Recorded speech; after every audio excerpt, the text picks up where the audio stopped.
네, 안녕하십니까. 유진투자증권 도곡지점의 장대진 부위원장입니다. 벌써 2011년 12월입니다. 벌써 2011년이 벌써 다 갔는데요. 정말 올해 한 해도 정신없게 좀 흘러왔던 것 같습니다. 이제부터는 2011년을 뒤로 하고 2012년을 갖다가 준비해야 될 시기가 아닌가라는 생각이 드는데요. 제가 오늘 준비한 내용들 잘 들어보시면서 2012년을 갖다가 한번 준비해 보시기 바랍니다. 일단 오늘 이야기 드릴 거는 크게 세 가지 정도입니다. 첫 번째는 주식 투자를 하는 어떤 자세라는 것에 대해서 좀 간단히 설명을 드릴 거고요.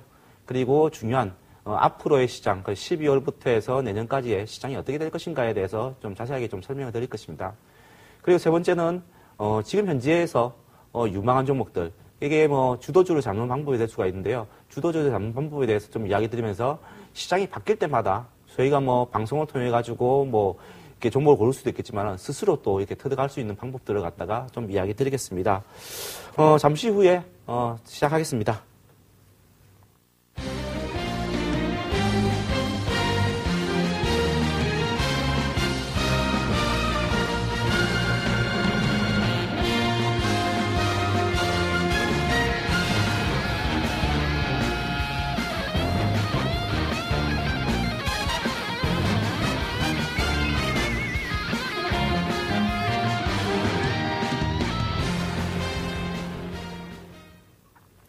예.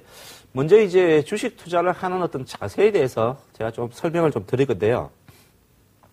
사실 우리가 주식 투자 어렵다고 하지만은 투자를 함에 있어가지고 사실 천천히, 그러니까 어떻게 보면은 상당히 이제 장기적으로 본다고 하면은 시장은 인플레이션을 먹고 산다라는 그런 이야기를 좀 드리겠습니다. 그만큼 이제 인플레이션으로 인해 가지고 주식 시장이 올라가는 거고요. 그거에 대해서 좀 이야기 드릴 건데요. 먼저 제가 우리가 이제 보통 보면은 매년 물가를 갖다가 이제 측정하지 않습니까? 올해 물가 상승률이 얼마다, 그리고 내년에는 얼마다라고 이야기를 하면서 물가 상승률에 대해 가지고 상당히 이제 이야기를 좀 하고 있는데요. 사실 매년 물가는 계속 상승하고 있습니다. 이것은 인플레이션이라고 볼 수가 있는데요. 그리고 우리가 은행 금리보다 물가 상승률이 낮다고 하면, 물가 상승률보다 낮다고 하면은 실질적으로 마이너스 금리라고 하고 있습니다. 그래서 실질적으로 돈을 가지고 있으면서 은행 통장에 넣더라도 물가 상승률 때문에 따라가지 못하는 그런 이제 현상들이 발생할 수가 있는데요. 그렇지만은 그걸 갖다가 해지할 수 있는 수단이 어떻게 보면 이제 주식 투자라고 볼 수가 있습니다. 이 주식 투자라는 것은 상품을 생산하는 기업에 투자를 하는 거죠. 그래서 물가가 상승된다는 것은 화폐 가치가 하락을 하는 거고요. 그렇기 때문에 은행 예금에 넣는다는 것은 마이너스 금리로도 갈 수가 있는 겁니다. 그렇지만 이제 주식을 사놓는다면은 물가 상승으로 인해 가지고 상품 가격이 상승하게 되고요. 그 상품 가격이 상승하게 된다고 하면은 그 상품 생산하는 주체가 있을 거 아닙니까? 그 주체들은 대부분 기업이겠죠. 우리나라에서 컴퓨터를 생산하는 기업이라고 하면은 삼성전자를 비롯해서 LG전자 여러 이제 컴퓨터 업체들이 있을 거고요. 그리고 생필품을 생산한다. 그러면은 LG생활건강이라든지 태평양이라든지 그런 이제 생필품을 생산하는 그런 기업들이 있습니다. 근데 그런 제품들의 가격들을 보면은 계속적으로 상승했다는 거죠. 그렇게 본다고 하면은 그 상품 가격이 상승하는 것은 그 의미는 어떻게 보면 상품 가격이 상승하는 의미는 기업의 매출이 올라간다는 그런 이야기가 될 수가 있죠. 같은 10개를 팔더라도요, 예전에 1,000원을 할 때, 팔면은 10개를 팔면 10,000원이지 않습니까? 근데 만약에 10%가 올라가지고 10% 올랐으면은 10개를 팔면 똑같이 팔더라도 11,000원에 매출이 올라가는 거죠. 그래서 기업들은 인플레이션의 어떤 영향을 받아가지고 계속적으로 매출이 올라갈 수밖에 없는 그런 구조로 갈 수가 있습니다. 그렇지만은 다 같은 기업을 갖다가 투자를 한다고 해서 잘 되는 건 아니죠. 영구적으로, 그러니까 영속적으로 존속할 수 있는 회사, 계속적으로 그 산업이 살아남아야 되고요.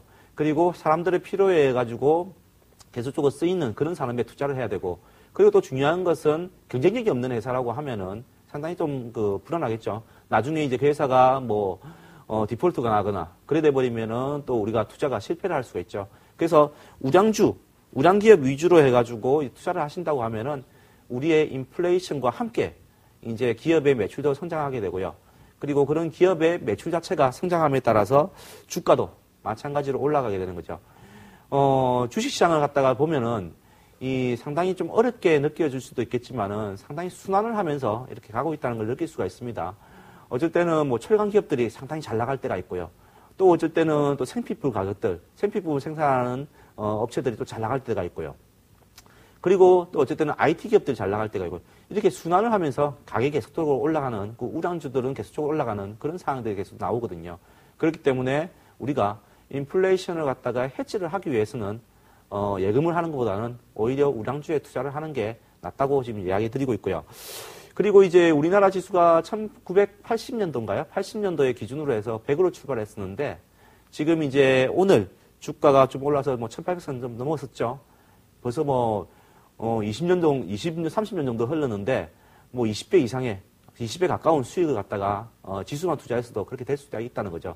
물론 그 안에서 뭐 삼성전자라든지 그런 대형 우량주로 그 좋은 우량주로 투자했으면은 더 많은 수익률을 갖다가 낼 수 있을 겁니다. 그래서 주식 투자를 할 때는 장기적으로 하자. 그리고 가장 큰 재료는 인플레이션이라고 생각하시고 우량주에 투자하시면은 크게 무리가 없을 것 같습니다.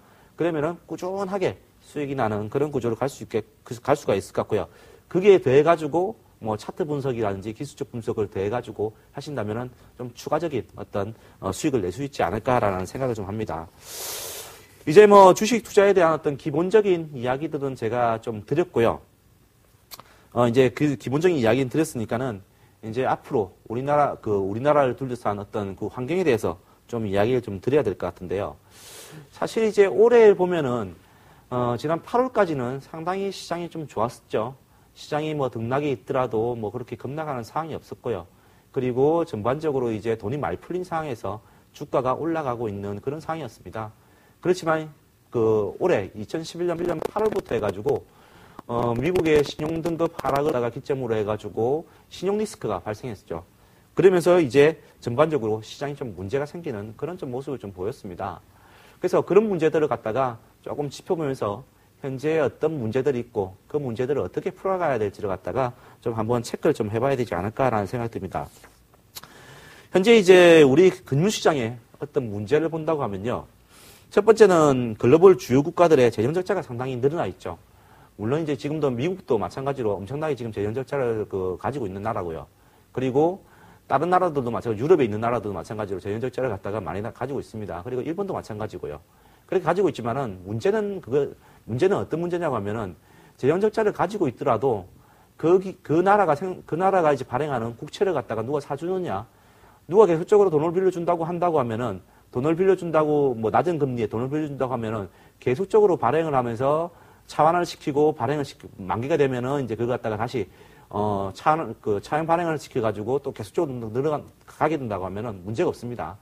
그렇지만은 이제 문제는 이제 최근 들어서의 문제가 이런 재정 적자가 누적됐는데 미국 같은 나라는 어차피 기축통화를 가지고 있는 나라이기 때문에 문제가 없습니다. 그리고 일본 같은 경우도 재정 적자를 많이 가지고 있다고 하지만은 그 국채를 갖다가 사줄 수 있는 투자자들이 있죠. 대부분 다 뭐 내국인들이 많이 사주고 있습니다. 뭐 애국심이 강한 일본 사람들이 많이 사주고 있기 때문에 별 문제가 생기지 않을 것입니다. 그렇지만 이제 유럽 국가 같은 경우에는 조금 문제가 생기고 있죠. 유럽 국가들이 최근 들어서 어떤 국채 발행들 8월달 이후에 주가가 반등을 못하고 이제 반등을 못하고 계속적으로 옆으로 기는 이유는 유럽 국가들의 신용등급 하락 그리고 그에 따라서 또 비례해가지고 국채 발행할 때 금리가 올라간다는 거죠. 한 나라의 경제가 뭐 GDP라고 보통 하는데요. GDP가 만약에 3% 정도 상승을 한다라고 하면은 마찬가지로 이제 GDP가 3% 성장한다는 것은 앞으로의 국채를 발행해서 이자를 갖다가 3% 이상이 되면은 좀 문제가 생긴다라는 그런 이야기를 좀 하고 있거든요. 그렇기 때문에 많이 높아지는 지금이 좀 문제라는 거죠. 지금 유럽 국가 같은 경우에는 뭐 예전에도 문제가 나왔지만은 지금부터 8월 이후에 유럽의 어떤 소버린 리스크 그거는 좀 다른 국면을 좀 가고 있다는 거죠.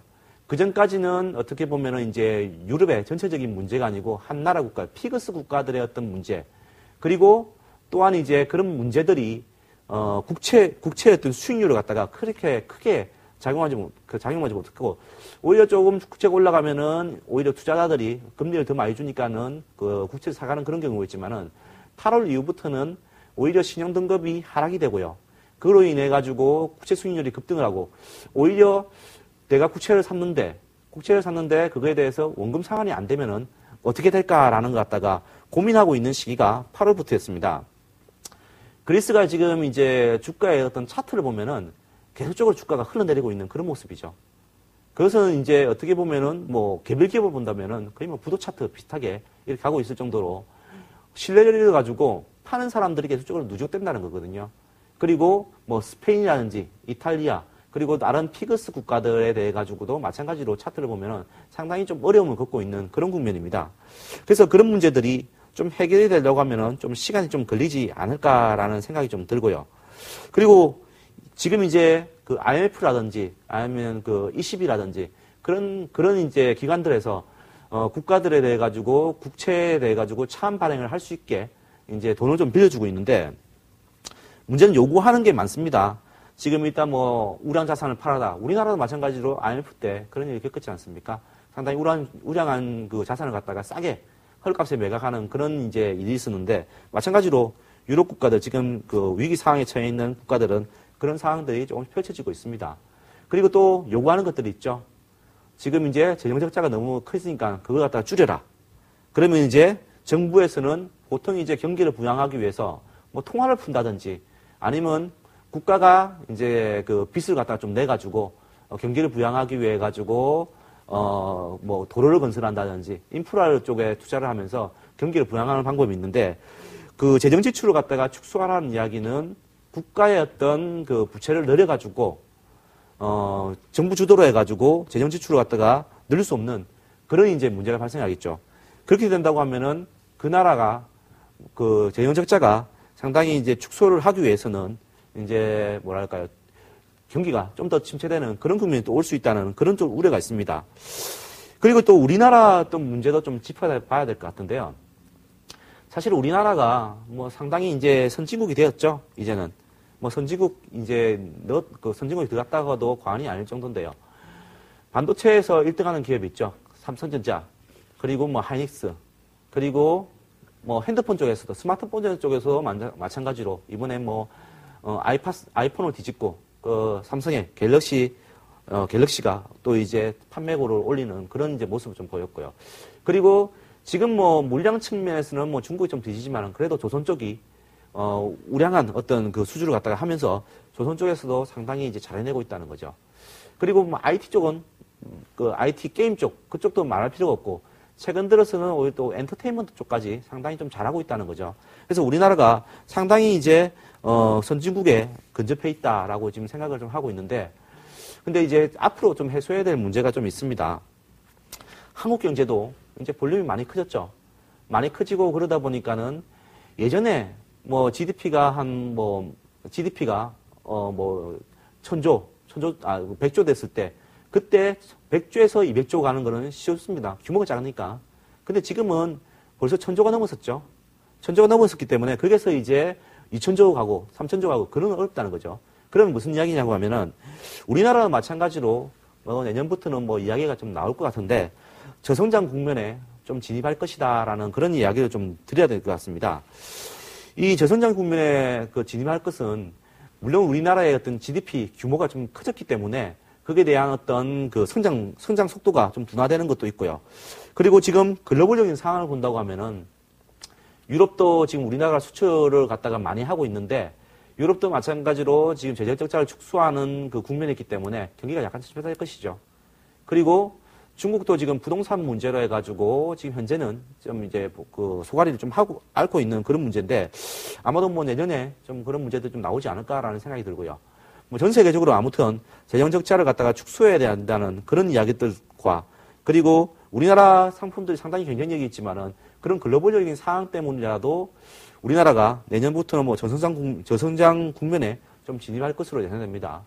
그렇게 본다고 하면은 그런 문제들을 갖다가 어떻게 활용해가지고 또 주식시장에 좀 대응을 할 것인지를 갖다가 또 한번 생각해 봐야 될 것 같습니다. 그리고 또 이번에 항상 뭐 이야기가 나왔지만은 북한의 어떤 지정학적 리스크 그 부분을 갖다가 또 한 번 더 부각이 됐었거든요. 이번에 김정일이 죽고 나서 그다음에 김정은이 이제 체제를 받았는데 그에 대한 어떤 북한의 어떤 리스크 어떻게 보면은 이제 그 체제가 확립되기 전까지는 과도기적인 국면이어서 어떤 우리나라의 어떤 잡음이 좀 있지 않을까라는 그런 이야기도 좀 나오고 있습니다. 그런 이야기들이 지금 부각되는 그런 국면을 갖다가 가지고 아마도 이제 내년 상반기까지는 좀 맞이할 것 같은데요. 그렇지만 제가 보기에는 전반적으로 이런 문제들은 좀 해결되지 않을까라는 생각이 듭니다. 일단 첫 번째로 이제 재정 적자 문제, 그러니까 글로벌 주요 국가들의 재정 적자 문제는 신용 등급, 그러니까 뭐 신용이 회복해가지고 지금 통화는 상당히 풀려 있거든요. 돈은 많이 풀려 있는데 그 돈이 뭐 국채를 투자하거나 어떤 높은 수익률로 해가지고 이게 제대로 흘러가면은 문제가 없습니다. 그렇게 된다고 하면은 그 국면들이 해결될 건데, 유럽 쪽의 어떤 문제들은, 이제 그 전체적으로는 그 유로채라든지 뭐 그런 어떤 공동으로 어떤 발행하는 그런 이제 채권으로 해가지고 대체된다고 하면은 충분하게 그런 돈들이 들어갈 수 있기 때문에 그런 문제들은 좀 해결되지 않을까라는 생각이 들고요. 그럼으로 인해 가지고 국가들의 어떤 재정 적자를 갖다가 좀 줄일 수 있는 그런 이제 국면들이 좀 나올 것 같고요. 그리고 이제 한국의 어떤 저성장 국면에 진입하는데 사실 저성장 국면으로 진입하더라도 조금은 성장하는 거겠죠. 옛날 같이 이제 뭐 지금 중국 같이 뭐 9%씩 10%씩 뭐 그런 성장을 못 하더라도 우리나라가 지금 이제 연 4%, 3% 뭐 이렇게 성장을 한다고 하는데 그 국면이 줄어들 뿐이지 성장을 한다는 이야기죠. 그건 뭐 인플레이션과 관련해 가지고 이렇게 맞물리가 돌아가는 거고요. 그리고 그런 이야기는 어떻게 보면은 인플레이션에 대한 어떤 그 압력이 또 줄어든다는 이야기도 할 수가 있거든요. 그렇기 때문에 그런 국면들은 이제 인플레이션에 맞물려 가지고 돌아가기 때문에 그런 국면 잘 이제 보셔가지고 주식시장이 대응을 한다고 하면은 고점은 조금 이제 천천히 올라갈 거지만은 저점 자체가 내려올 때는 안정적으로 성장하기 때문에 오히려 주식을 살 수 있는 그런 기회가 되지 않을까라는 생각이 듭니다. 그리고 뭐 지정학적 리스크가 부각됐었는데 뭐 항상 그랬던 것 같습니다. 우리가 지정학적 리스크가 부각될 때마다 주식을 갖다가 살기했다는 거죠. 이번에도 마찬가지로 이제 김정일의 사망과 관련해가 지수가 거의 뭐 80% 가까운 하락을 했지만은 단 이틀 만에 다 회복하는 그런 모습을 좀 보였거든요. 그리고 과거에 김일성이 사망했을 때도 마찬가지로 주가가 순간적으로 내려갔을지 몰라도 오히려 이제 한 5일 안에 다시 이제 원위치 되는 그런 국면이었고요. 그리고 서해상에서 이제 교전들이 좀 많았죠. 뭐 연평도 사건이라든지 그런 것들이 많았는데 그런 것들이 있을 때마다 오히려 주식시장에서는 오히려 기회했다는 거죠. 그리고 이제 중요한 것은 중국에서 김정은 체제를 갖다가 인정했다는 것은 상당히 뭐 중요한 이야기죠. 그렇게 된다고 하면은 중국 쪽에서 원조가 있고, 그리고 중국 쪽에서의 어떤 그 안정적인 그 지원을 좀 해준다고 하면은 북한과의 어떤 문제는 지금과 마찬가지로 그냥 평행선을 달리는 그런 문제로 좀 이제 되지 않을까라는 생각을 좀 하고 있습니다. 그렇기 때문에 앞으로 뭐 28일 날, 김정일의 그 장식 끝나고 이제 좀 흔들릴 것이다라는 그런 이야기가 좀 나오고 있는데 오히려 또 그때가 좀 주식시장이 그것 때문에 흔들린다고 하면은 또다시 매수 기회를 또 제공하지 않을까라는 그런 생각을 좀 해봅니다. 그리고 또 제가 총체적으로 이번 이제 위기를 2011년 8월 이후에 주가가 급락하면서 그 당시하고 2008년도로 좀 비교를 해드릴 텐데요. 제가 2011년 8월 이후에 지수가 상당히 급락했을 때 뭐 여러 방송, 뭐 대박 90분이라든지 제가 하는 코너를 통해 가지고 상당히 이제 이야기를 많이 들었습니다. 주가 지수가 한 6개월 정도는 좀 길 것이다. 그렇지만 하방을 갖다 갱신하고 내려가지는 않을 것이다. 그런 이야기를 좀 많이 들었습니다. 뭐 많은 전문가들이 뭐 시장이 V자 반등 내지 더 내려갈 것이다라는 이야기했을 때, 뭐 저 같은 경우는 전반적으로 박스권 시장이 될 것이다라는 그런 이야기를 좀 들었습니다. 뭐 그 이유는 사실 2008년도하고 너무 유사한 그런 이제 모습들이 좀 나타났기 때문입니다. 사실 주식시장에는 말입니다. 새로운 것은 없다고 생각하시면 됩니다. 더 이상 새로운 것은 없는데 항상 과거의 것이 반복돼가 하는데 반복돼서 하지만은 우리 투자자들이 공포라든지 아니면은 그 욕심 때문에 그걸 갖다가 잊고 망각을 하고 이제 또 대응을 하기 때문에 항상 새롭게 보이는 것 뿐이지 이번 뭐 북한 문제도 그랬고 앞으로도 마찬가지로 뭐 그런 일련의 일들이 일어날 것인데 항상 주식시장 반복된다고 보시면 되거든요. 그래서 제가 2008년도에 주식시장을 갖다가 어떻게 왔는지 그리고 2011년도 지금 어떻게 될 것인지를 갖다가 좀 비교를 해가지고 좀 이야기를 좀 드릴까 합니다. 2008년도에 주식시장을 갖다가 좀 비교를 좀 해보면요.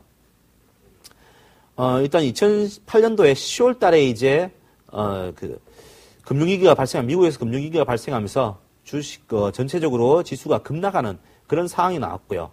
그리고 그 당시에 내려갔던 포인트가, 900선을 깨는 890선까지, 890대까지 내려가는 그런 이제 하락을 좀 보였습니다. 그리고 난 이후에 주가가 바닥을 짚고 올라간 이후에 계속적으로 출렁이는 그런 좀 모습을 보이다가 주가가 3월 이후에 이제 3월 말을 기점으로 해가지고 그 박스권을 갖다가 돌파를 해가지고 벗어나는 그런 좀 모습을 좀 보였는데요. 이런 모습들이 최근에 이제 2011년도 8월 이후의 모습하고 상당히 비슷하지 않습니까? 10월 달을 갖다가 8월 달로 대입을 해보고요. 그 이후에 보시면은 지금 이제 현재 요 국면 정도, 그러니까는 2009년도에 2월 말쯤에 어떤 국면들을 갖다가 지금 이제 우리가 겪고 있다고 생각하시면 될 것 같습니다. 그리고 너무나 또 유사한 점이 있는 게 차트의 모양도 급락 이후에 어떤 박스권을 갖다가 그리면서 좀 흘러갔을 거예요. 그리고 수급 주체도 상당히 좀 비슷했다는 거죠.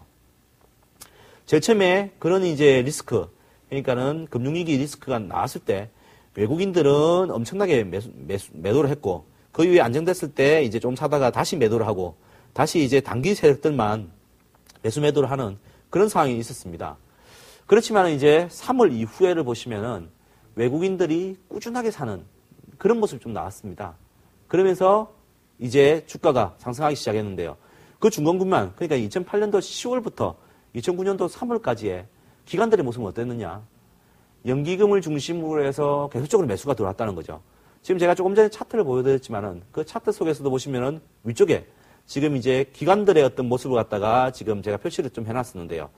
기관들의 모습을 보면은 이제 급락하는 상황에서 계속적으로 연기금이 들어와가지고 주식시장을 갖다가 계속적으로 사는 그런 모양을 좀 보였었고요. 그 이후에 3월 이후에 이제 그 지수가 고점을 돌파하면서 오히려 연기금들은 팔고 나가는 그런 상황에서 그걸 갖다가 외국인이 받아가는 그런 상황이 나오면서 지수가 이 이후부터 2000선이 넘는 그런 상승이 좀 보였거든요. 그렇게 본다고 하면은 지금의 현재 주식시장도 비슷하게 지금 흘러가고 있다고 봅니다. 지금 2008년도에 주식시장과 비교해가지고 2011년도를 보면요.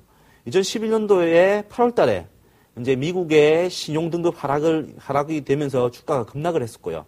그 이후에 미국 이외에, 미국이 이제 AAA라는 이제 트리플 A의 그 신용등급을 가지고 있는데 그게 좀 한 단계 내려갔죠.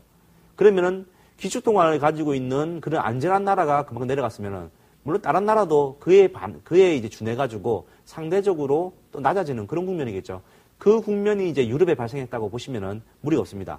그 국면을 인해가지고 유럽의 나라들이 단계적으로 전반적으로 그 등급들이 낮아지는 그런 상황이 있었고요. 그것들이 이제 재정 적자하고 좀 맞물리면서 상당히 심하게 이제 조금 이제 흘러갔다는 거죠. 지금 이제 2012년도를 보면은 신용 리스크 이후에 지금 이제 8월 이후에 지금 5개월째 국면이거든요. 5개월째 국면에서 본다고 하면은 지금 그동안 어떤 움직임 보면은 외국인들은 계속적으로 이제 신용 리스크가 발생한 8월 이후에 계속적으로 파는 모습을 좀 보이고 있고요. 그 이후에 저점을 찍고 난 다음에는 매도를 하지만 단기적으로 매도하는 모습. 그러니까 이전에 이제 그 2008년도의 모습 보시면은 요 구간, 초창기에는 이제 매도를 하지만 그 이후에는 매도를 반복하면서 단기 매매에 집중하는 그런 모습이었거든요. 지금 국면하고 너무나 비슷하게 지금 외국인들이 좀 흘러가고 있다는 거죠. 그리고 지금 이제 2011년도에 8월 이후에 우리나라에서 이제 사는 그 주체는 무엇이냐? 기관 중에서도 연기금이었죠. 연기금이 뭐 12월까지 뭐 2조를 집행해야 된다. 그런 이야기도 나왔었고요. 그래서 뭐 하루에 700억 이상씩 계속 사야 된다. 라는 그런 이야기 나왔습니다. 그리고 연기금들을 보면은 1800 아래에서는 적극적으로 샀다는 거죠. 과거에 2008년도에도 마찬가지로 이제 900하고 1200 사이에 박스권을 보였을 때, 그 당시에 보시더라도, 1000 이하에서는, 1000 이하, 1100 이하에서는 주식을 사는 그런 모습들이 이제, 연기금에서 보였다는 거죠. 그래서 지금 너무나 비슷한 국면이죠. 계속적으로 연기금하고 기관들이 산다가 아마도 이제 1960, 요번에 박스권은 1960부터 해가지고 1650 사이거든요. 1960을 갖다가 돌파하는 순간에 이제, 그 연기금들이, 매도를 하는 그런 국면들이 나올 거고요. 그 국면에서 외국인들이 다시 이제 사는 그런 국면들이 나오지 않을까라는 생각이 듭니다. 보통 외국인 같은 경우에는 이제 확인 후 매수를 하는 그런 이제 형태를 좀 보이고 있는데요. 뭐 추세 매매라고 보통 그렇게 이야기하는데 어떤 문제들이 발생했을 때 그 문제들이 해결되는 그 해결의 단초를 제공하고 해결의 실마리가 보일 때 그럴 때 이제 하나씩 풀어갈 때 그때부터 매수를 하는 그런 경향이 있거든요. 그래서 이전에 이제 2008년도에 보시면은 실질적으로 이제 외국인들 적극적으로 산 때를 보면은 박스권을 돌파를 해가지고 주가가 올라가는 시기 그때는 전반적으로 이제 금융위기가 해소됐다라는 그런 이제 인식을 가지고 통화를 많이 풀어가지고 돈을 많이 풀어서 해결했죠. 그 이후부터는 주식을 갖다 꾸준히 사는 그런 모습들을 보였다는 거죠. 이번에도 아마도 이제 같은 비슷하게 이제 흘러가지 않을까라는 생각이 들고요. 지금이 12월까지 하면은 5개월째입니다. 그 지난 2008년과 비교를 해본다고 하면은 지난번에 2008년도에 이제 제가 추세선을 그어봤을 때, 차트상에 그어봤을 때 이 부분 5개월째 되는 그 말 부분에서 이제 그 주시장이 한번 추세선을 갖다가 상승 추세선을 갖다가 깨고 그 박스권 안에서 상승 추세선 깨고 내려가는 그런 국면이 있었는데요. 이번이 마찬가지로 그런 국면이 아니었나라고 생각합니다. 그래서 그런 국면을 갖다가 지금 지나왔기 때문에 이제부터는 아마도 뭐 2008년하고 유사한 그런 형태이기 때문에 아마도 이제부터는 좀 긍정적으로 시장을 갖다가 좀 바라봐도 되지 않을까라는 생각을 좀 하고 있습니다. 그리고 한 가지 좀 팁을 좀 더 드릴 건데요. 그 팁은 이제 그 차트를 보면서 좀 이야기 드리겠습니다. 사실 우리가 이번에 이제 지수가 1960을 갔을 때 사람들이 상당히 고무가 됐었죠. 왜냐면은 2011년 8월 이후에 고점을 보시면은 1900선이 이제 고점이었다는 거죠. 그런데 10월 말쯤에 이제 1900선을 돌파해서 1960선까지 갔을 때 우리는 전반적으로 이제 시장 전략가들이 전반적으로 주식은 이제부터 불려간다, 올라간다라고 이야기했습니다. 그렇지만은 주식시장은 우리가 보는 눈하고 외국인이 보는 눈하고는 다르다고 생각하시면 됩니다. 그게 무슨 말이냐고 하면은 우리는 원화 베이스로 본다는 거죠. 우리는 원으로 해가지고 우리나라 화폐로 해가지고 원으로 보는데 외국인들은 도대체 뭘로 볼까요? 외국인들은 주가도 중요하겠지만 환율도 중요하다는 거죠. 그럼 뭐냐? 달러 베이스로 봐야 된다는 거죠. 이번에 이번에 10월 달에 많은 분들이 이제 올라간다고, 이제부터는 고점 돌파했으니까 올라간다고 해가지고 뭐 매수를 했었지만은 저 같은 경우는 박스권이라고 이야기했습니다. 그 이유는 달러 베이스로 봤기 때문입니다. 외국인들이 너무 유사한 어떤 흐름을 보였고, 그리고 달러 베이스로 했다가 본다고 하면은 고점 돌파를 안 한 거죠. 지난번에 고점이 이제 종가 기준으로 해서 본다고 하면 한 859달러 정도 되는데 이거는 마찬가지죠. 거의 뭐 860달러를 짚고 내려오는 그런 모습을 좀 보이거든요. 그렇기 때문에 박스권을 돌파를 안 했다라고 이야기를 좀 해드린 거고요. 지금은 중요한 것은 이제 이 선 1960선을 갖다가 또 달러 베이스로 해서 돌파를 해야지만 전정으로 이제 박스권을 갖다가 돌파하는 그런 국면을 볼 수가 있습니다. 그렇다면 뭐 2008년도도 아까 제가 자료를 통해서는 이제 원화 베이스로 보여드렸는데 2008년도도 한번 보겠습니다. 달러 베이스로 해가지고 본다고 하면 어떤 국면인가? 달러 베이스로 본다면은 똑같습니다. 이것도 마찬가지로 고점이 딱 정해져 있죠.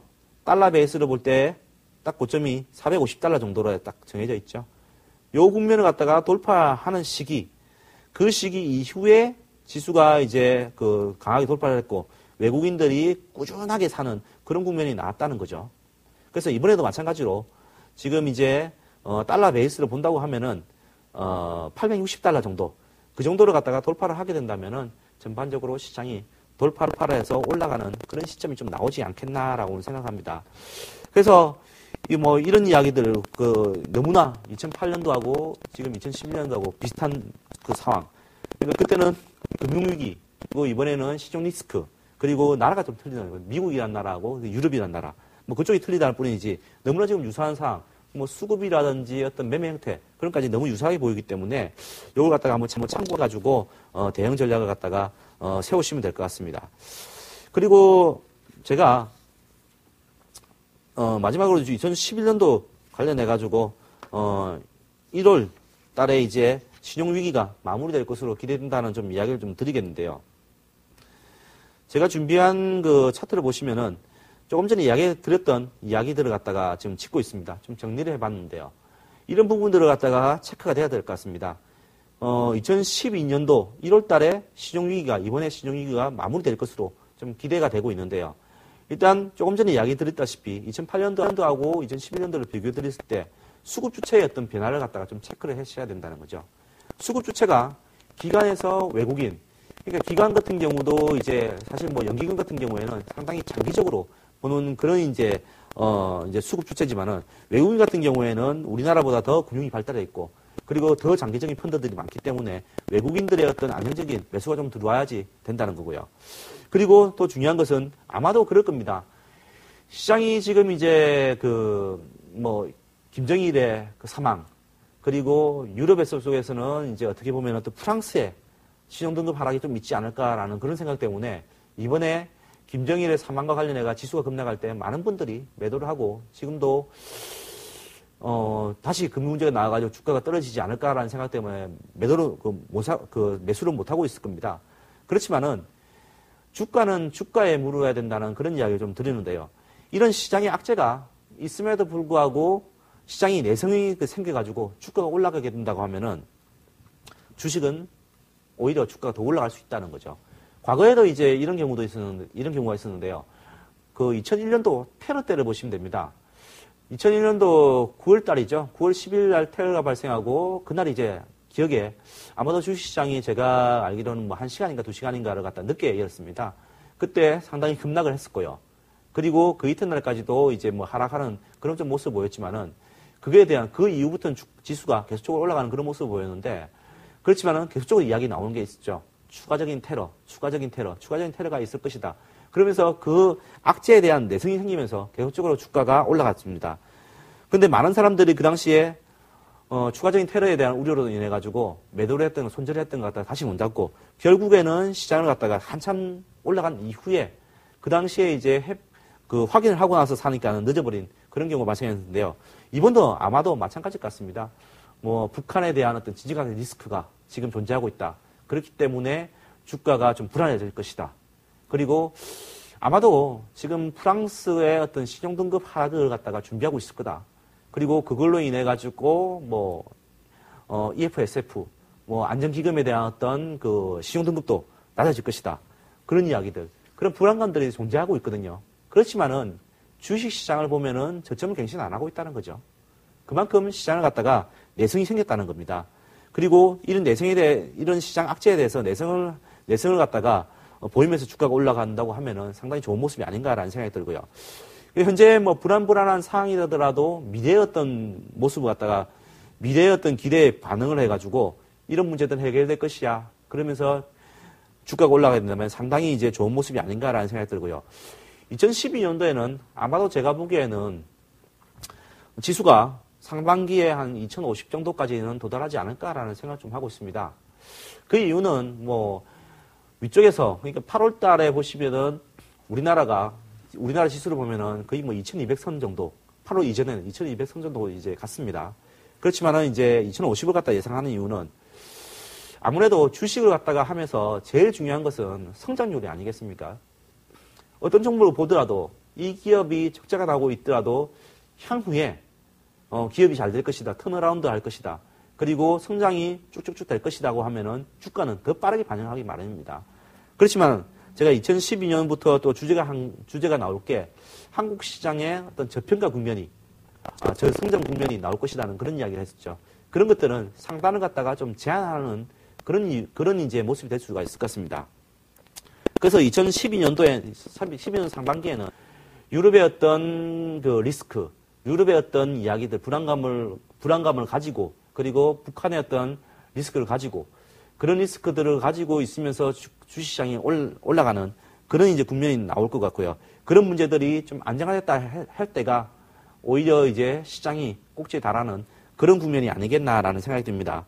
그래서 GDP 어떤 우리나라의 성장률을 감안한다고 하면은 2050포인트 정도, 그 정도까지는 내년 상반기에 좀 도달하지 않을까라는 생각을 좀 해봅니다. 그리고 마지막으로 세 번째 이제 이야기 드릴 거는 항상 이제 이 국면들 그리고 뭐 시장의 어떤 전략들 국면이 달라지면 따라서 우리도 시장이 변하겠죠. 전문가들도 마찬가지로 지금 현재는 이렇게 생각하지만은 새로운 주제, 새로운 이제 어떤 아이템들, 새로운 이제 이슈들이 생겼을 때는 그거 갖다가 녹여가지고 투자 전략이 녹여가지고 또 변화를 해야겠죠. 근데 그럴 때마다 이제 주도주가 또 변한다는 거죠. 그래서 주도주에 대해 가지고 좀 이야기를 좀 드리겠는데요. 항상 우리가 주도주를 산다는 것은 상당히 중요합니다. 주도주 같은 경우에는 뭐 어떤 게 주도주냐, 뭐 그런 거 갖다가 먼저 그 이야기 드려야 될 것 같은데요. 주도주는 제가 생각하는 주도주는 시장보다 강한 종목. 시장이 뭐 10포인트 올랐다, 1% 올랐다. 그러면은 주도주는 2%가 올라야 되는 거고요. 그리고 시장이 뭐 12월 말에 저점을 찍고 올라갔다.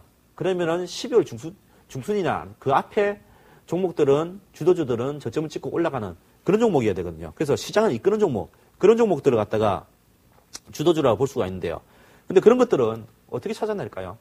물론 뭐 방송을 꾸준하게 보시면은 뭐 제가 하는 방송 꾸준하게 보시면은 제가 주도주를 이야기 드릴 거지만은 스스로 뭐 찾아내는 그런 이제 방법들을 갖다가 좀 알려드릴 건데요.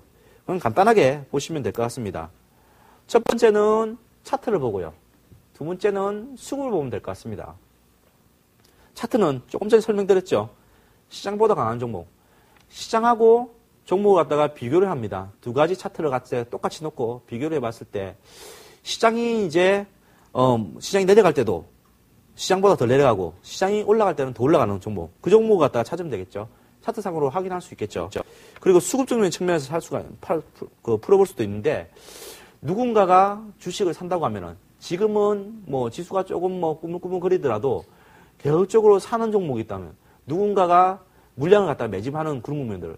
특히 우리가 확인할 수 있는 거는 개인들은 뭐랄까요. 어떤 그 큰 자금을 가지고 하는 건 아니죠. 그렇지만 외국인하고 기관들은 큰 자금을 가지고 연속성을 가지고 그리고 전망을 가지고 확실한 전망을 가지고 한다는 거죠.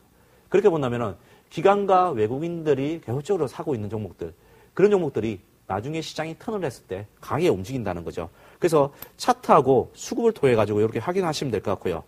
그리고 차트상의 어떤 특징을 보면은 시장이 이제 바닥을 치고 올라갈 때가 있습니다. 시장이 이제 턴을 했을 때, 시장이 이제 이번 같은 경우도 마찬가지로 이제 지난 10월 5일 날 우리가 1670을 찍고 이제 턴을 하는 그런 모습을 보였었는데 그거보다 먼저 턴하는 종목들을 갖다가 찾으면 되겠죠. 그 당시에 보시면은 뭐 삼성전자라든지 아니면 현대차라든지 그런 종목들이 먼저 턴을 했습니다. 그걸 갖다 보시면은 찾기 쉬울 거고요.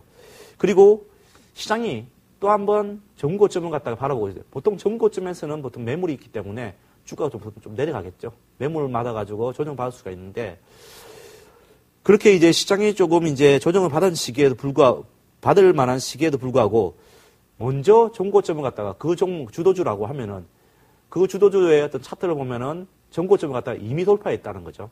그런 종목을 찾으면은 그게 주도주가 됩니다. 그리고 또 마찬가지로 반대로 시장이 하락할 때를 또 봐야 될 것 같은데요. 시장이 하락할 때 보시면은 시장이 하락한다는 것은 지수가 전저점을 갖다가 갱신해서 계속적으로 내려간다는 거죠. 그리고 시장이 올라간다는 것은 전고점을 갖다가 뚫고 올라간다는 거죠.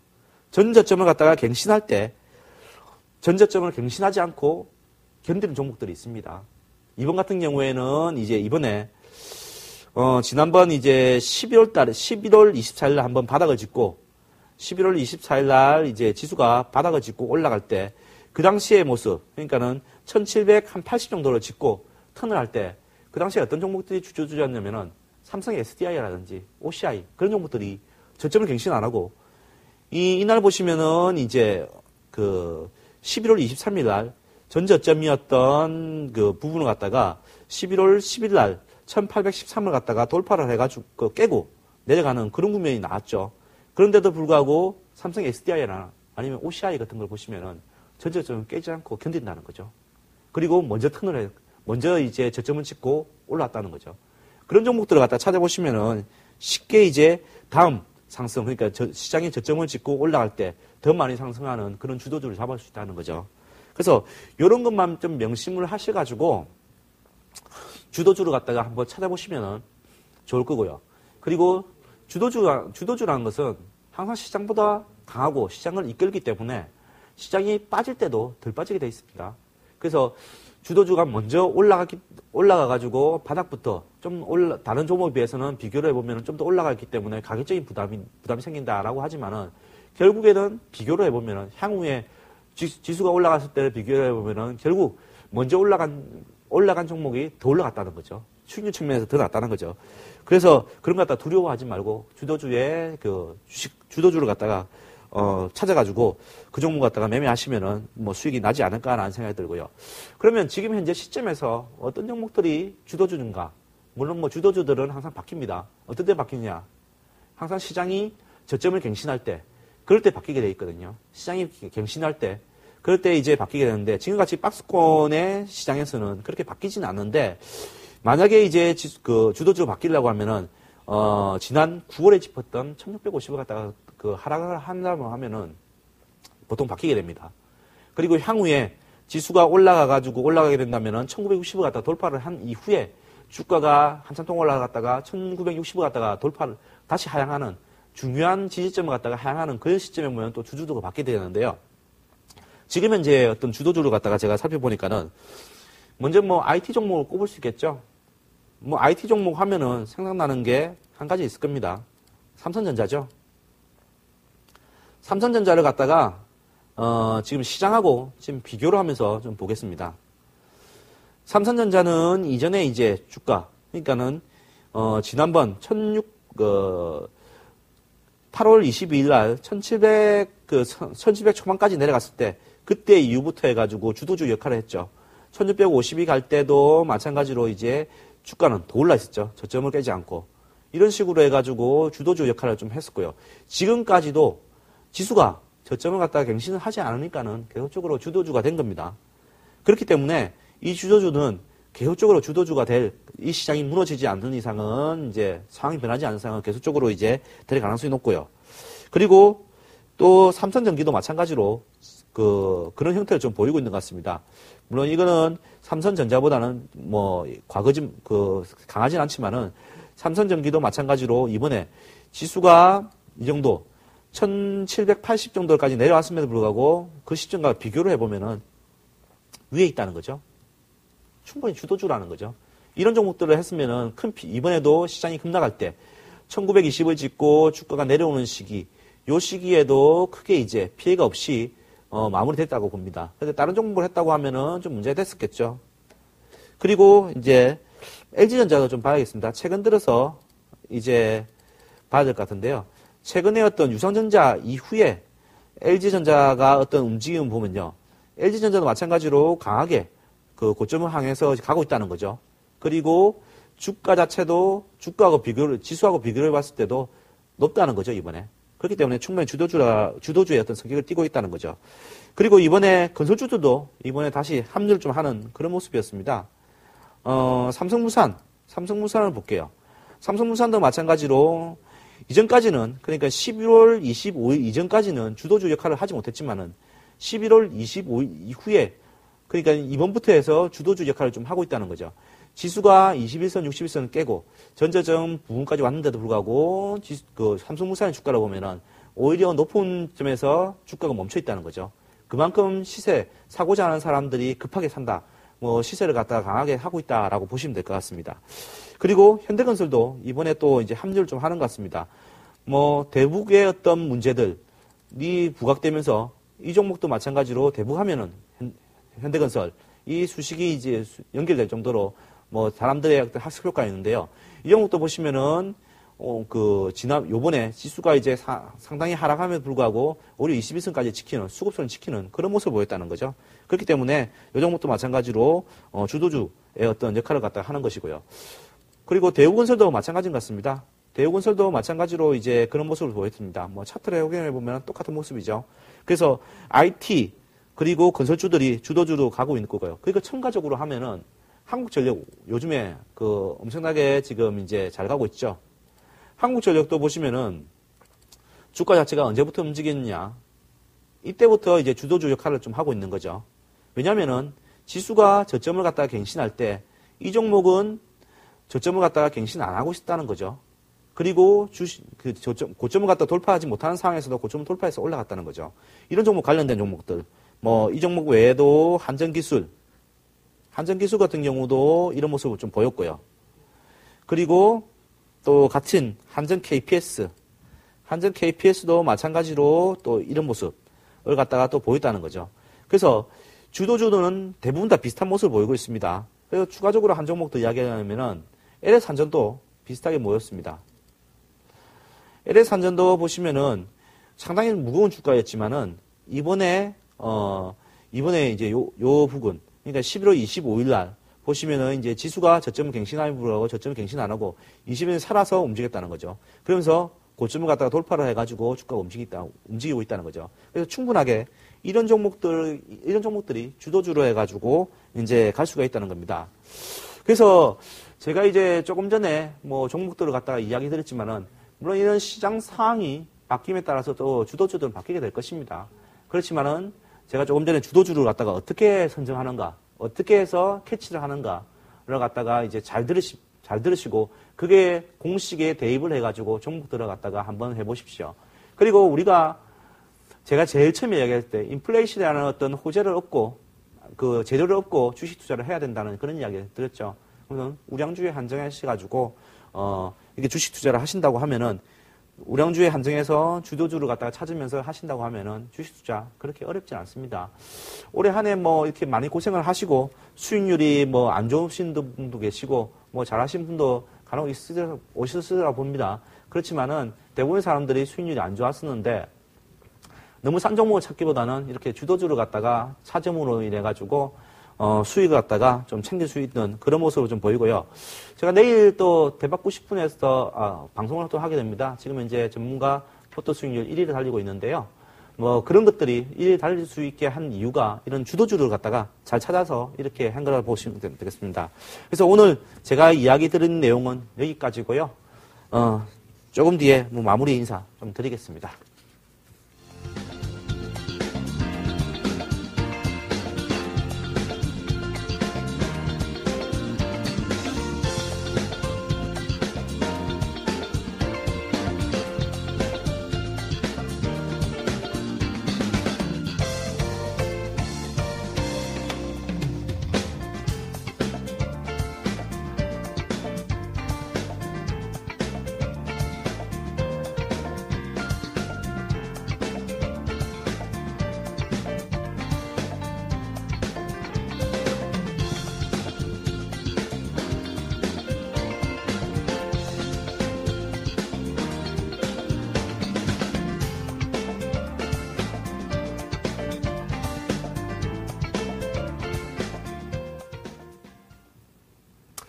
예, 오늘 한 해 정말 좀 어려운 시장이 아니었나라고 생각합니다. 뭐 끝이 좋으면은 다 좋다고 하는데 올해 상반기에는 상당히 좀 좋았다가 하반기부터 해가지고 시장이 많이 급락하면서 수익률이 좀 안 좋았을 것으로 생각되는데요. 내년에는 아마도 제가 전망했던 것처럼 1월부터는 상당히 좀 희망적인 해가 되지 않을까라는 생각이 들고요. 좋은 수익률, 내년에는 뭐 서로 주식시장을 통해가지고 안 좋은 이야기, 그런 이야기보다는 오히려 더 좋은 이야기, 웃는 날이 더 맞는 날을 갖다가 좀 기대를 해보겠습니다. 이상 제가 준비한 내용 여기까지고요. 저는 유진투자증권 도곡지점의 장대진 부지점장이었습니다. 감사합니다.